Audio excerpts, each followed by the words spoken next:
ভারত এবং পাকিস্তানে চলছে যুদ্ধ ভাব। হামলা পাল্টা হামলায় আশঙ্কা বাড়ছে যুদ্ধে জড়ানো। 2019-এ বিবিসির করা এক প্রতিবেদনে বলা হয়েছিল, আমেরিকার এক গবেষণা অনুযায়ী 2025 সালে পাকিস্তান এবং ভারতের মধ্যে পরমাণু যুদ্ধ হবে এবং এতে প্রায় 12.5 কোটি মানুষের প্রাণহানির আশঙ্কা রয়েছে। ভাবতে পারেন, ভারত পাকিস্তান যুদ্ধ যদি আসলেই হয় তাহলে কি পরিণতি হতে পারে।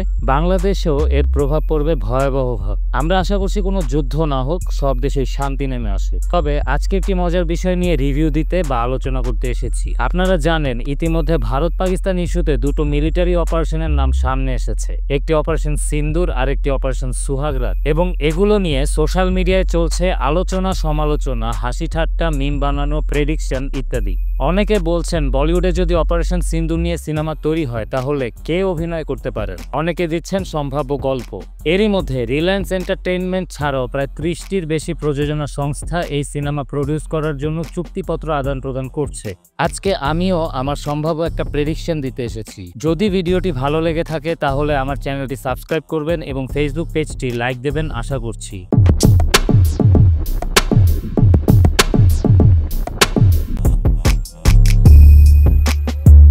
যেহেতু অপারেশন সিন্দুর 7ই মে 2025 তারিখে খুব সম্প্রতি সংঘটিত হয়েছে, তাই এই বিষয়ে কোনো নির্দিষ্ট কাস্টিংয়ের খবর নেই। তবে দেশাত্মবোধক বা সামরিক থিমের সিনেমায় শক্তিশালী অভিনয়ের জন্য পরিচিত কিছু অভিনেতার নাম বলা যেতে পারে। অক্ষয় কুমার, তিনি প্যাট্রিয়টিক চরিত্রে অভিনয়ের জন্য সুপরিচিত এবং holiday a soldier is never of duty এবং কেসারির মতো সিনেমায় সামরিক কর্মীদের বিশ্বাসযোগ্যভাবে পোর্ট্রে করেছেন। ভিকি কৌশল, উরি দ্য সার্জিক্যাল স্ট্রাইকে তার অভিনয়ে অত্যন্ত প্রশংসিত হয়েছিল, যা একজন দৃঢ় প্রতিজ্ঞ এবং সাহসী সামরিক নেতার চরিত্রকে ফুটিয়ে তোলার ক্ষমতা দেখায়।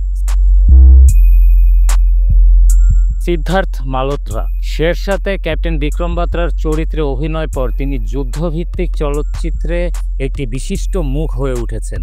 অজয় দেবগন, তার তীব্র অভিনয়ের জন্য পরিচিত, তিনি এলওসি কার্গিলের মতো চলচ্চিত্রে সামরিক চরিত্রেও অভিনয় করেছেন। এছাড়া সালমান, শাহরুখ, ঋত্বিকও খারাপ চয়েস হবেন না।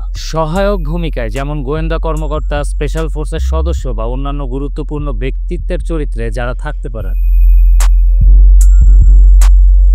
মনোজ বাজপেয়ী, একজন বহুমুখী অভিনেতা যিনি তার সূক্ষ্ম অভিনয়ের জন্য পরিচিত। তিনি যে কোনো চরিত্রে গভীরতা যোগ করতে পারেন। কে মেনন, তিনি বিভিন্ন চরিত্রে, বিশেষ করে সামরিক ভাবাপন্ন চরিত্রে শক্তিশালী অভিনয় করেছেন।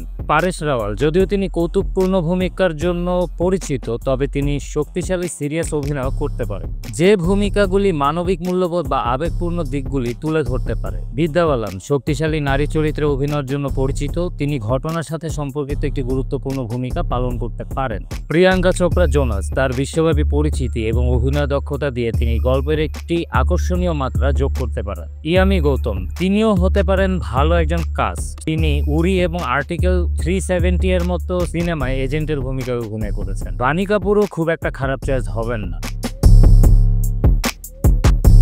এটা মনে রাখা গুরুত্বপূর্ণ যে কাস্টিং সম্পূর্ণরূপে নির্দিষ্ট চিত্রনাট্য এবং পরিচালকের দৃষ্টিভঙ্গির উপর নির্ভর করে। সিনেমাটি একজন একক নায়কের উপর বা অভিযানের বিভিন্ন দিক তুলে ধরে একটি ইনসেম্বল কাস্টের উপর ভিত্তি করে তৈরি হতে পারে।